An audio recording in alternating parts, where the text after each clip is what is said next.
C'est ce mercredi 20 mars que l'ancien ministre de Transport Chérubin Okende a été inhumé au cimetière de la Nécropole. Plusieurs personnalités de l'opposition ont fait les déplacements de la cathédrale Notre-Dame de Lingwala où la messe en mémoire de l'illustre disparu a été dite. Les détails dans ce journal. À l'international, confiance renouvelée entre la Côte d'Ivoire et la Société financière internationale du groupe de la Banque mondiale. Désormais, la Côte d'Ivoire verra son niveau de financement doubler, passant de 210 millions à 400 millions de dollars en 2024. Mesdames et messieurs, bonsoir et bienvenue à cette grande édition du journal sur Géopolis Télévision. Je l'ai annoncé tout à l'heure dans les sommaires, l'ancien ministre de Transport Chérubin Okende a été inhumé ce mercredi 20 mars au cimetière de la Nécropole à Kinshasa. Bien avancé là, après la levée du corps et les recueillements à l'hôpital du Cinquantenaire, les cortèges du député national s'est acheminé à la cathédrale Notre-Dame du Congo où une messe des requiem a été organisée en sa mémoire. Blessé de Kuzola, Rosie Tuyo et Giscard Tamba étaient présents pour le compte de Géopolis. Chérubin Okende Senga, ancien ministre des Transports, a été inhumé ce mercredi 20 mars 2024 au cimetière de la Nécropole à Kinshasa. Son corps a été exposé d'abord à l'hôpital du Cinquantenaire où il s'y trouvait depuis sa mort en juillet dernier. Après les recueillements et les dépôts de gerbes de fleurs, le cortège funéraire s'est acheminé à la cathédrale Notre-Dame du Congo où une messe de requiem a été dite par le cardinal Fridolin Ambongo Besungu. Plusieurs personnalités politiques ont pris part à cette messe, notamment Martin Fayulu, Moïse Katumbi, Delis Esanga et Seth Kikuni. Dans son homélie, Fridolin Ambongo a vanté les qualités que possédait l'ancien porte-parole du parti politique de Moïse Katumbi, Ensemble pour la République. S'en est suivi le mot de la famille pour remercier toutes les personnes qui ont assisté aux obsèques. Au sortir de la messe, quelques personnalités se sont exprimées. À la suite de cette messe, nous sommes venus ici en tant que citoyens pour accompagner notre cher compatriote dans sa dernière situation, pour sa dernière demeure. Et enfin, voici, nous avons fini et nous lui souhaitons une paix éternelle à son âme dans le Seigneur. Qui était une autre. Donc il me semblait tout à fait normal aujourd'hui de venir encourager et réconforter la famille et de venir lui dire un dernier au revoir, surtout qu'il me semble que la dernière fois que Chérubin et moi nous nous sommes vus, c'était au cours d'une messe. Donc je venais de façon tout à fait fraternelle, tout à fait chrétienne, lui dire un dernier hommage, un dernier au revoir, et je pense avoir fait mon devoir et je prie Dieu que son âme repose en paix et que sa famille trouve le réconfort. Notons que Chérubin Okende est décédé le mercredi 13 juillet 2023 et a été inhumé mercredi 20 mars 2024. Les voix s'élèvent depuis la levée du moratoire sur la peine des morts de 2023 en RDC par le gouvernement. Si en interne on parle d'un instrument contre les adversaires politiques, la communauté internationale déplore un recul du pays sur le plan des droits de l'homme. Du côté du gouvernement, on rassure qu'il n'y aura pas de dérapage. Les porte-parole du gouvernement affirmaient que s'il faut passer par la peine de mort pour arrêter des millions de morts à l'Est, l'État congolais n'a pas de choix. Patrick Mouyaya s'est exprimé dans cet élément. Vous savez que ce n'est pas des gaietés des cœurs que nous avons, évidemment, sous la direction du président de la République, comme gouvernement, levé l'option de lever les moratoires sur la peine de mort. Mais parce que nous sommes... J'ai vu notamment l'Union européenne, encore elle, réagir à ces propos. Nous comprenons leur réaction, mais nous sommes dans un contexte précis où nous voulons justement arrêter des morts, des Congolais que nous comptons par millions. Et si pour arrêter les nombres de morts congolais par million, il faut passer par la restauration de la peine de mort pour ceux qui les méritent, nous n'avons pas le choix. Nous n'avons pas d'autre choix en face de la traîtrise qui est constatée de manière régulière lorsqu'il faut monter et faire des opérations contre l'ennemi, parce que tout à l'heure, vous parliez par exemple de corruption, et la corruption a toujours des conséquences négatives, et lorsque cette corruption permet à des milliers de Congolais d'être en errance, nous sommes le gouvernement, nous devons nous assumer, et je pense que cette décision a été prise pour des besoins spécifiques. Ma collègue de la justice, je pense, a pris une note circulaire qui les montre et qui l'atteste et qui fixe je pense, les infractions ou les comportements qui sont constatés. Je pense que des mesures seront prises pour que chaque fois que justice devra être dit de cette manière, que cela soit des sorts qui sont mérités. Donc il y aura un processus d'encadrement particulier qui se fera. Ce ne sera pas à la tête du client, on se réveille un matin, on se décide, Monsieur Pichou Moulumba, vous êtes éligible. Non, c'est parce qu'il y aura des faits suffisamment documentés qui permettront d'arriver à cette conclusion. Donc, on comprend bien ceux qui réagissent, mais nous savons tous qui est les plus grands tueurs dans l'Est. On ne les cite pas. On pense qu'au contraire qu'il faut continuer à travailler avec lui, mais tout ça, ça relève de l'injustice et nous prenons des mesures en interne pour répondre à ces questions. Et voilà. Changeons de chapitre après que l'Institut fédéral allemand de géosciences et des ressources naturelles a présenté son nouveau projet pour l'exercice sur le développement économique durable et de chaînes d'approvisionnement responsables dans les secteurs miniers de la RDC. Plusieurs analystes y voient la main de l'Union européenne qui voudrait occulter et flouer les Congolais sur le protocole d'entente signé entre le Rwanda tout récemment. C'est le point de vue de Nikes Kibelbel. Au cas, selon cet expert de questions sécuritaires, cette organisation souffle le chaud et le froid pour faire main basse sur le minerai congolais. Nikes Kibel a été joint par Patrick Ilunga depuis Goma. Transposant ce que l'Union européenne est en train de faire, nous disons que ce n'est pas normal. Pourquoi? Parce que, vous l'avez souligné, l'Union européenne signe un accord de partenariat avec le Rwanda sur les minéraux de la RDC. Après la levée de boucliers, après les tollés, le 13 mars, mercredi passé, à Kinshasa, l'Union européenne va organiser un atelier sur comment établir un partenariat avec la RDC sur les mêmes minéraux stratégiques. Alors que nous, les Congolais, nous souhaitons que l'Union européenne annule son accord avec le Rwanda parce que le Rwanda ne produit pas les minéraux stratégiques. Voilà que l'Union européenne joue à ses commerçants qui ne voient que l'argent. Elle négocie un partenariat cette fois-ci aussi avec la RDC. Mais dans ces partenariats, nous savons que c'est le plus rapide qui va gagner. C'est-à-dire la personne qui ne paye aucune taxe, qui ne paye aucun impôt à la RDC, qui pille les minéraux de la RDC, qui sera le meilleur client de l'Union européenne. Donc cette attitude de l'Union européenne est à condamner et ce n'est pas la première fois. En 2022, l'Union européenne a versé 20 millions d'euros à la RDF, c'est-à-dire à l'armée rwandaise, et lorsque la RDC a crié parce que c'est la France qui entraîne les bataillons rwandais pour l'exploitation du bloc gazier au Mozambique, et lorsque la communauté des Congolais a fait du bruit, la même Union européenne a versé 20 millions pour l'armée congolaise. Donc elle souffle le chaud et le froid et c'est très très dangereux parce que les vies humaines du Nord Kivu n'intéressent pas l'Union européenne. Les minéraux du sang, les minéraux sur les déplacés, sur les disparus, sur les blessés, les handicapés, tout ça qui sort du Nord Kivu, ça ne dit absolument rien à l'Union européenne. Et de loin, toute guerre a un soubassement économique et c'est sur ce soubassement que l'Union européenne tape. Mais n'oublions pas que nous avons un sérieux problème. Le monde, pas seulement nous. Il y a la guerre en Ukraine, l'invasion de l'Ukraine par la Russie. Il s'est fait que les Occidentaux et notamment l'OTAN se retrouvaient avec un stock limité d'armement. Il y a aussi la guerre d'Israël contre la Palestine au niveau de Gaza où on utilise les armes lourdes, les armes sophistiquées et il y a une carence. Donc il y a maintenant une course à l'armement. D'ailleurs, nous l'avons souligné aussi avec la prise de l'Ouest.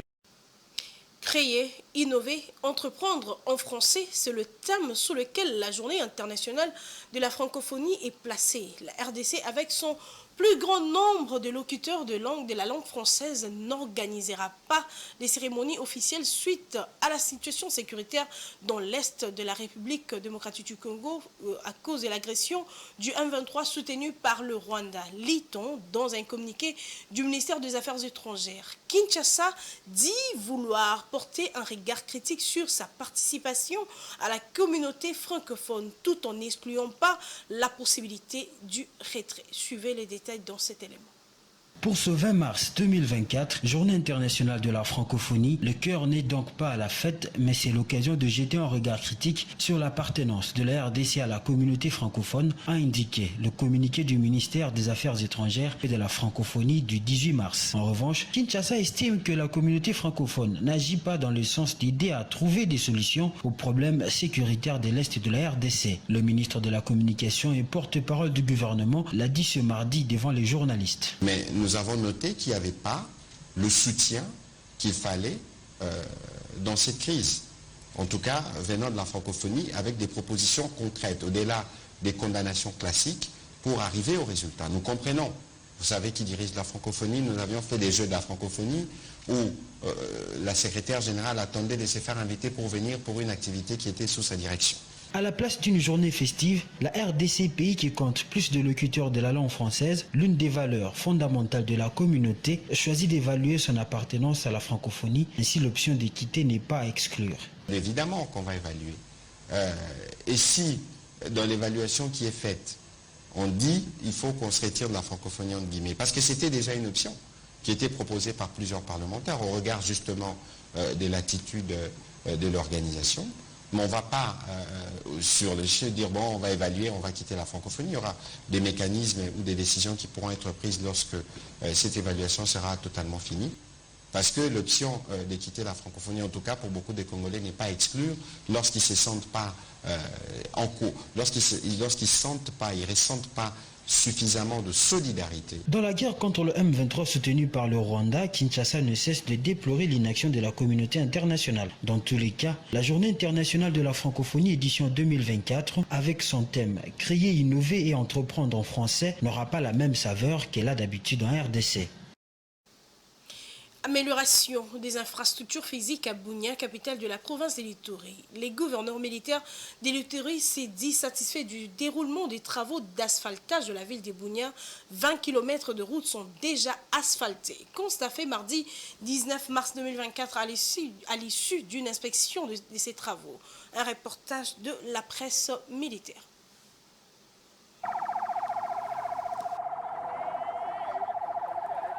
Visite d'itinérance des infrastructures routières de la ville de Bunia ce mardi 19 mars 2024 par les gouverneurs de l'Ituri. La première étape était l'entrée des laits et la barrière des Jarpi en construction et la carrière Mogabao.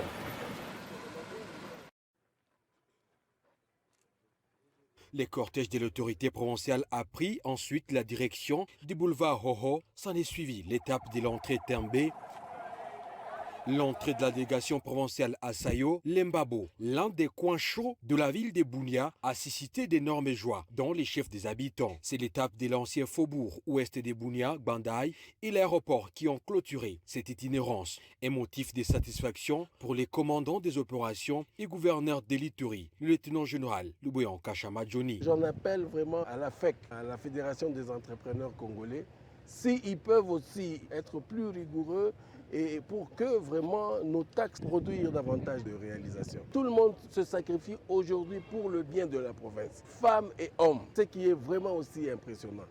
Même la technicité, vous voyez que la plupart de la main-d'œuvre ici, elle est congolaise. Et ça fait vraiment plaisir. Et je suis sûr que même le commandant suprême, le président de la République, quand il va passer ici ou quand il va voir, n'est-ce pas, les images, je suis sûr qu'il sera vraiment très content parce qu'il nous a fait confiance et il voit que nous sommes en train d'évoluer dans le travail. Mogabaon, l'entreprise qui exécute les travaux, dit avoir atteint 20 km d'asphalte et compte en ajouter 17 autres. Son DG, Joseph Akilimali, tient tout de même sur la contribution de tous. D'abord, nous avons besoin du temps, parce que c'est en fonction du temps que les travaux vont se réaliser. En termes de kilométrage, pour la voirie, nous sommes à 20 km et nous sommes en train d'aller plus loin. On a un projet de 17,5 km encore qu'on pourra asphalter. Oui. Le numéro 1 de la province de l'Ituri à la fin de la visite a aussi tendu une fois de plus la main à la Fédération des entreprises du Congo, section Ituri, pour le développement de cette province qui se métamorphose chaque jour depuis l'avènement de l'état de siège. Quittons Bunia pour Kinshasa, l'avenue Nyangwe dans la commune de Lingala, une énième avenue dans la ville de Kinshasa qui se trouve dans un état de délabrement très avancé. Une grande marée d'eau s'est créée sur la chaussée, ce qui est devenu un véritable casse-tête pour les usagers de cette route qui sont obligés de traverser cette eau. Damani Mujinga et Giscard Tamba y étaient pour faire le constat. Cela remonte à quelques mois déjà depuis que l'état de l'avenue Nyangwe dans la commune de Lingala ne fait que se détériorer chaque jour.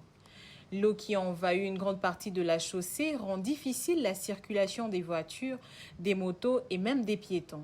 L'avenue Nyangwe est une importante avenue qui conduit jusqu'à l'avenue de la démocratie et permet de déboucher plus facilement dans le centre-ville. Les habitants de ce coin se sont plaints du fait que cette avenue est abandonnée à son triste sort alors qu'elle est d'une importance majeure pour décongestionner la circulation routière déjà difficile.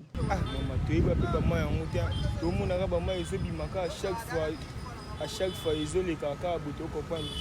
De là où ils là moi vraiment presque centre ville tu as limo là ah ba konzebele ba fanda ah ba tebele baza ba mileri eza place e bani na mboka o et après c'est bani na Kinshasa ba tebele ba yebi ango ba konzebele ba yebi ango que c'est vraiment aide. Les motos et voitures qui ont souvent l'habitude d'emprunter ces tronçons vivent un véritable calvaire ces derniers temps car ils sont obligés de traverser cette eau crasseuse, ce qui cause de nombreux incidents tels que des pannes de voitures et des personnes qui tombent constamment des motos. Ah vraiment ndengezawa tozonyo kama makasi. Mbule zo beta te. Mai etondi boy. Mais soki mbule beti ekokoma na niveau nini? Bon mai eza terrasse eza ko boucher makasi. C'est que misale sala malisuite. Basalite toni ebele na kati moyen mai eleka eza te. Besoin na biso eza babongisela biso banzela. Tofuta kabitansi bazwaka wana chaque jour bambongo topesaka eza leta ifale bambongo wana tozopesa eza po abongisela biso banzela mais tozopesa bambongo wana mbongo ezomonana te kote ekendaka toyebi te mais banzela ezobeba tozonyokama. La population attend de la part des autorités une suite favorable afin que cette route soit réhabilitée au plus vite dans les prochains jours. Hausse des taux de la température depuis quelques jours à Kinshasa, le ministre de la Santé, dans une vidéo, indique que l'accumulation de gaz carbonique liée à l'émission de gaz au niveau des échappements de véhicules serait l'une des causes de cette hausse de la température. Il a par ailleurs recommandé à la population de boire beaucoup d'eau sans attendre d'avoir soif et aussi d'éviter la bière. Suivez les ministres de la Santé dans cet extrait choisi par Maryse Boleli. Alors, comme vous le savez, cette hausse de température a des conséquences sur la santé. Particulièrement pour les enfants, pour les personnes vulnérables que sont les vieillards, mais aussi les ouvriers qui travaillent avec une installation directe à l'air libre. Donc pour ces personnes, quand il y a des coups de chaleur comme nous l'avons observé, il se passe ce qu'on appelle une déshydratation, donc une perte d'eau. Et spécialement chez les enfants parce que la plus grande partie de l'eau dans le corps des enfants se trouve, comme on dit en biologie, dans l'espace extracellulaire et donc ils sont susceptibles de s'évaporer quand il y a des hausses de chaleur. Pour les vieillards, comme vous le savez, parfois les vieillards oublient de boire et donc ce sont des personnes qui ont un risque accru pendant les hausses de chaleur de la même manière que les gens qui ont des maladies préexistantes comme le diabète. Comment allons-nous prévenir donc justement cette situation ?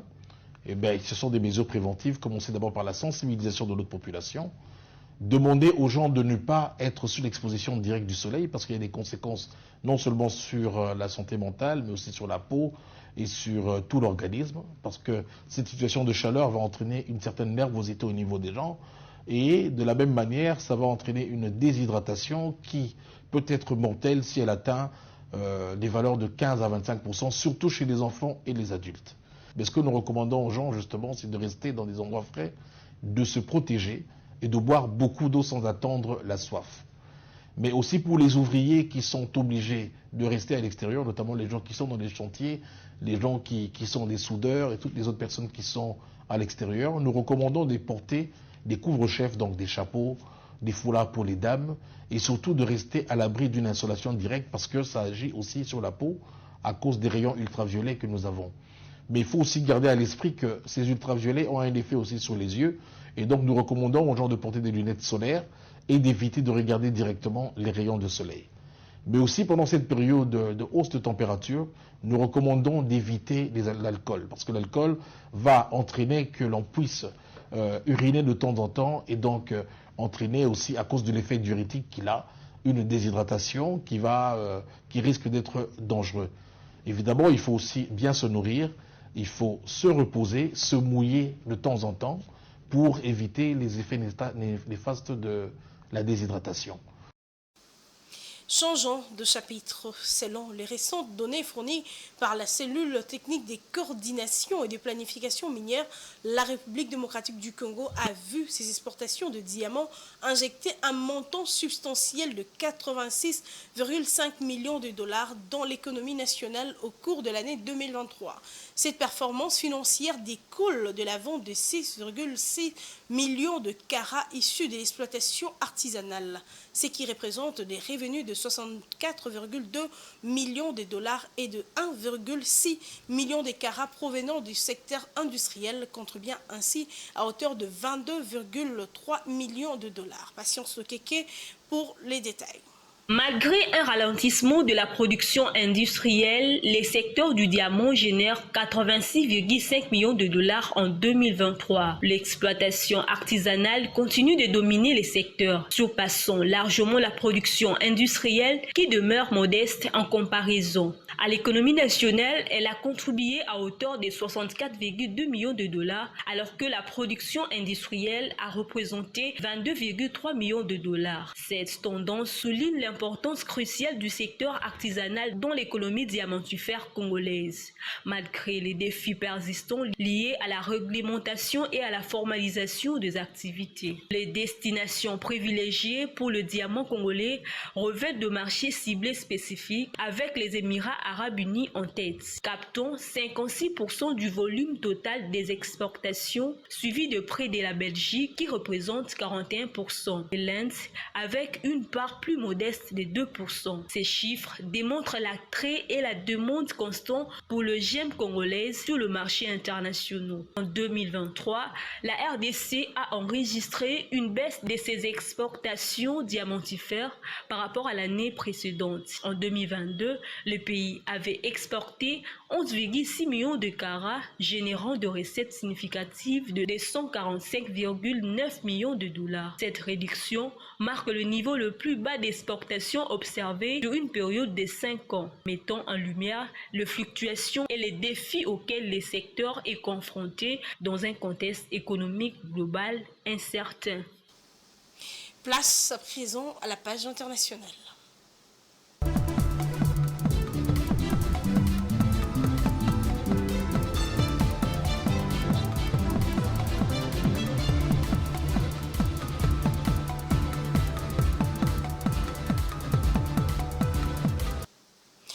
Confiance renouvelée entre la Côte d'Ivoire et la Société financière internationale du groupe de la Banque mondiale. Le Premier ministre ivoirien Robert Begué-Mambé s'est entretenu avec le vice-président de l'Afrique de la Société financière internationale le 18 mars. Les deux hommes ont passé en revue les projets financés l'an dernier. À l'issue de ces échanges, il a été annoncé que la Côte d'Ivoire verra désormais son revenu de finances doublé, passant de 210 millions à 400 millions de dollars en 2024. Suivez les détails dans cet élément. La Société financière internationale SFI, présente à Abidjan pour passer en revue les projets financés en 2023, a annoncé sa volonté de doubler son niveau de financement dans le secteur privé. Décision prise par le vice-président Afrique de la société, Sergio Pimenta, à l'issue de l'audience tenue à la primature le 18 mars 2024 avec le Premier ministre Robert Begué-Mambé. Notre année fiscale dernière, nous avons financé 210 millions de dollars américains ici en Côte d'Ivoire Et j'ai eu la grande joie de dire à M. le Premier ministre que je pense que cette année fiscale, qui va se terminer dans quelques mois, nous devrons atteindre la barre des 400 millions de dollars, donc quasiment un doublement de nos opérations. Et M. le Premier ministre m'a demandé de doubler encore l'année suivante, donc il va falloir faire encore plus. Mais vous pouvez compter sur les équipes de la SFI qui vont travailler conjointement avec nos amis de la Banque mondiale pour pouvoir faire plus pour le secteur privé ici en Côte d'Ivoire. Pour l'année 2024, le taux de financement passera à 400 millions de dollars, soit plus de 240 milliards de francs CFA contre 210 millions de dollars en 2023. Outre les principaux domaines, dont l'énergie, l'agriculture, les nouvelles technologies, de nouveaux secteurs prioritaires ont été pris en compte, notamment l'habitat avec un programme de construction de 5 000 logements. Nous faisons déjà un bon nombre d'investissements et de soutien dans les secteurs de l'énergie, dans les secteurs agricoles, dans les secteurs des nouvelles technologies, dans les secteurs du soutien aux petites et moyennes entreprises. Mais son Excellence, Monsieur le Premier ministre, nous a demandé de faire encore plus et de voir d'autres secteurs. Nous avons des initiatives, par exemple, sur le secteur de l'habitat, donc de l'accès à l'immobilier qui est important, mais également comment pouvoir faire plus sur le développement des marchés de capitaux, sur les accès au financement des petites et moyennes entreprises et également aux accès aux connaissances que nous voulons apporter. Membre du groupe de la Banque mondiale, la Société financière internationale est la principale institution de développement axée sur le secteur privé dans les pays émergents. En 2023, elle a investi plus de 126 milliards de francs CFA en Côte d'Ivoire dans son partenariat avec le secteur privé, un revenu qui connaîtra une hausse avec l'étendue des partenariats dans le public. Quittons la Côte d'Ivoire pour la Tunisie où le ministère de Technologie et de la Communication a organisé lundi 18 mars 2024 un atelier de travail pour annoncer la feuille de route pour le lancement de la 5G dans le pays. Cette feuille de route permet aux opérateurs de connaître les étapes pour obtenir la licence des 5G et pour commercialiser le service. Les détails dans cet élément. La Tunisie dispose désormais d'une feuille de route pour le déploiement commercial de la technologie mobile de 5e génération. Le plan a été dévoilé le lundi 18 mars par Nizar Ben-Nedji, ministre des Technologies de la Communication. La dite feuille de route indique que l'octroi des licences et le lancement commercial de la 5G sont prévus respectivement pour septembre et novembre 2024. L'Agence nationale des fréquences a été chargée d'identifier et de fournir les bandes de fréquences nécessaires pour le dit lancement. La Tunisie, jusqu'ici, est précarée des intérêts français et notamment des pays européens. Cette ouverture vers ce qu'on appelle la 5G, alors que la Tunisie jusqu'ici était un marché protégé, est une véritable révolution, je dirais, entre guillemets. En Tunisie, à fin mars 2023, selon l'instance nationale des télécommunications, le parc RGS 90 ou abonnement en téléphonie mobile comptait plus de 16 millions d'abonnés pour presque 12,263 millions d'habitants, ce qui ferait 1,3 abonnements par habitant, tout âge confondu, et donc un taux de pénétration de 135,4%. À la fin du premier trimestre 2023, le secteur tunisien des télécoms pesait 903,7 milliards de dinars tunisiens en hausse de 3% en glissement annuel, dont 29,9% seulement en téléphonie mobile et 31% en data mobile. Je pense que l'économie va faire un saut qualitatif parce que jusqu'ici le pays est condamné par une bureaucratie qui a empoisonné la vie des Tunisiens et ceux qui veulent entreprendre et surtout ça va alléger les procédures et permettre la circulation et l'agilité de la vie économique. D'après le gouvernement tunisien, la technologie 5G a le potentiel d'accélérer la transformation numérique avec des applications nouvelles dans plusieurs domaines, notamment le transport, la santé, l'éducation ou encore l'agriculture. Notons que l'avènement de la 5G s'inscrit dans le cadre de la mise en œuvre de la stratégie nationale de transformation numérique 2025 de la Tunisie. Cette stratégie vise notamment à accélérer la digitalisation de l'administration, sécuriser le cyberespace national, assurer la souveraineté numérique et instaurer un climat de confiance numérique essentiel à la mise en œuvre des projets de digitalisation selon les autorités. Place à présent à la revue de presse.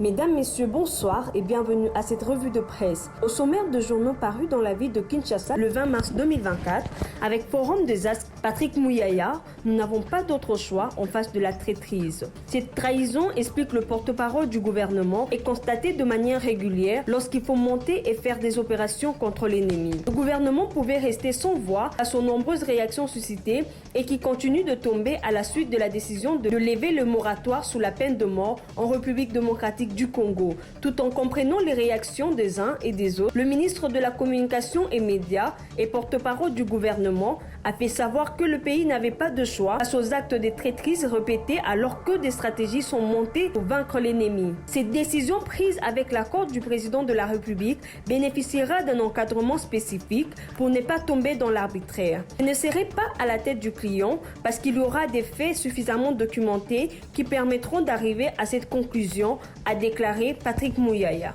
Dans le même ordre d'idées, Info 27 titre Patrick Mouyaya, pas d'autre choix en face de la traîtrise lorsqu'il faut faire des opérations contre l'ennemi. La décision de reprendre l'exécution capitale, notamment contre le militaire coupable de trahison et les auteurs de banditisme urbain entraînant mort d'homme, a été notifiée dans une circulaire signée par la ministre de la Justice, Rose Mutombo, levant ainsi le moratoire sous l'exécution de la peine de mort datée de 2023. Des réactions divergentes ont émergé suite à cette option du gouvernement. Certaines voix estiment que le gouvernement devrait prioriser la réforme du système judiciaire pour garantir de procès équitables et lutter efficacement contre la corruption afin d'éviter que la justice, dans sa configuration actuelle, puisse condamner de personnes innocentes jusqu'à l'exécution. La décision a été prise pour des besoins spécifiques. Dans un autre registre, le quotidien titre Stani Boujakera enfin libre. Le journaliste congolais Stanis Boujakera est enfin libre après 6 mois de détention à la prison centrale de Makala. Sa libération est intervenue tard dans la soirée, alors que peu avant, le ministre public venait d'interjeter l'appel après le verdict du tribunal de grande instance de Kinshasa-Gombe rendu le 18 mars 2024. Terminons cette revue de presse avec Géopolis Hebdo qui titre Samalou Kondé, cette relance voulue par le chef de l'État doit être un nouveau départ. Le Premier ministre Jean-Michel Samalou Kondé Kyenge a organisé et présidé ce lundi 18 mars 2024 la cérémonie de la relance des activités du programme sino-congolais au siège de l'agence de pilotage, de coordination et de suivi de conventions de collaboration signée entre la République démocratique du Congo et les partenaires privés APCSC en sigle.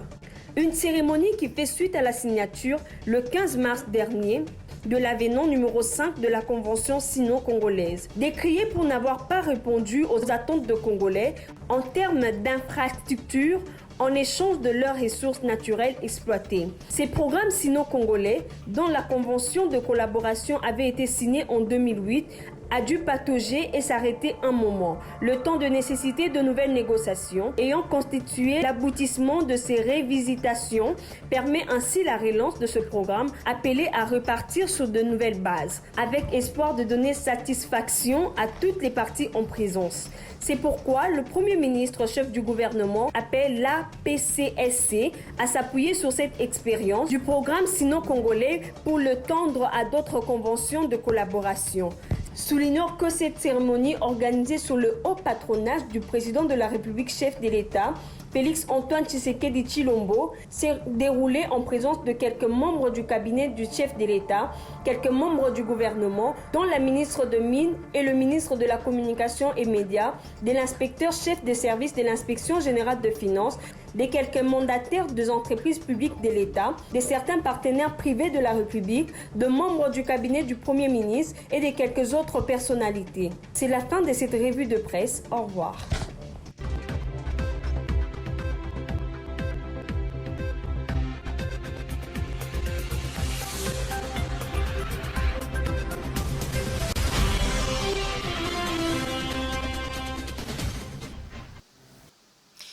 Ainsi prend fin cette grande édition de ce 20 mars 2024, mais je ne peux vous quitter sans vous rappeler les 2 principaux titres de cette édition. C'est ce mercredi 20 mars que l'ancien ministre de Transport Chérubin Okende a été inhumé au cimetière de la Nécropole. Plusieurs personnalités de l'opposition ont fait les déplacements de la cathédrale Notre-Dame de Lingwala où la messe en mémoire de l'illustre disparu a été dite. Et à l'international, vous avez suivi la confiance renouvelée entre la Côte d'Ivoire et la Société financière internationale du groupe de la Banque mondiale. Désormais, la Côte d'Ivoire verra son niveau de financement doubler, passant de 210 millions à 400 millions de dollars en 2024.